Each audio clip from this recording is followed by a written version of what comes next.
buraha cagaaran ee gobolka koonfurta Nigeria waxa dhaqanka in gabdhaha yaryar lagu qasbo adoonsiga casriga guurka ayaa lacag ahaan loo adeegsadaa badana waxa laga iibiyaa rag da'weyna si ay u gudaan deynta qoyskooda gabdhaha waa hantida ragga kuwaas oo siday doonaan ka yeeli kara dhaqankaasi waa sharci darro balse wuxuu u muuqdaa mid wali jira ninka wuxuu ii sheegay inuu ila seexan doono aniga waxaan ku iri maya ma ila seexan kartid sababtoo ah isku fac ma nihin xitaa caruurtaada ayaa aniga iga weyn. Dorothy waxa loo guuriyay nin awow u noqon kara caruur bay ahayd waxa lacag ku bedeshay hooyadeed iyo adeerkeed. waxay keensadeen dad xoog igu maquunayo oo i qabta si markaas ay ninka ugu suurta gasho inuu ila seexdo 3 rag ah iyo 1 dumar ah way i qabteen oo dhulka ayay igu celiyeen ninka sidaas ayuu igula seexday anigoo diidaya kadibna uur ayaan yeeshay.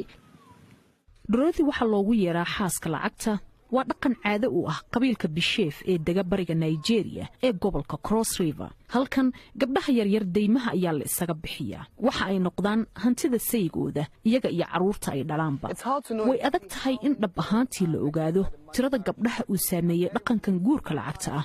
inta badan qoomiyadaha arrintan ku dhaqma ayaa ku nool meelaha fogfog ee buuraha korkooda ah halka dadka deegaankana ay sheegaan in ku dhawaad qoys walba oo ka soo jeeda qabiilka Bisheef ay u dhaxdo dumar lacag lagu bedeshay.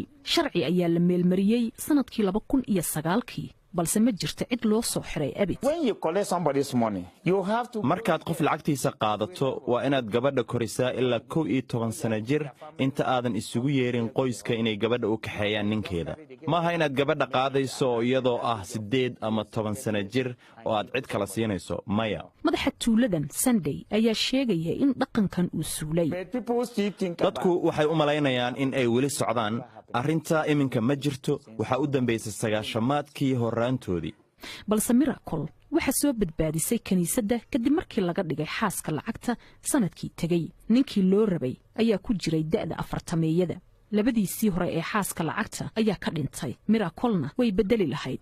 dadka arrimahan u dooda oo uu ka mid yahay Baadari Richard Akonam ayaa ka shaqaynaya in dhaqankan la tirtiro balse in raggu leeyihiin xaaska lacagta ayaa halkan looga arkaa calaamad sharafeed. dhaqankanna uma muuqda mid hadda suulaya. Dorothy iyo saygeeda Philip ayaa weli isla nool balse waxa ay ka walwalsan tahay waxa ku dhici doono marka uu dhinto. waxa ay rabtaa in guri ay leedahay ay dhisato si ay u noqoto qof isku filan.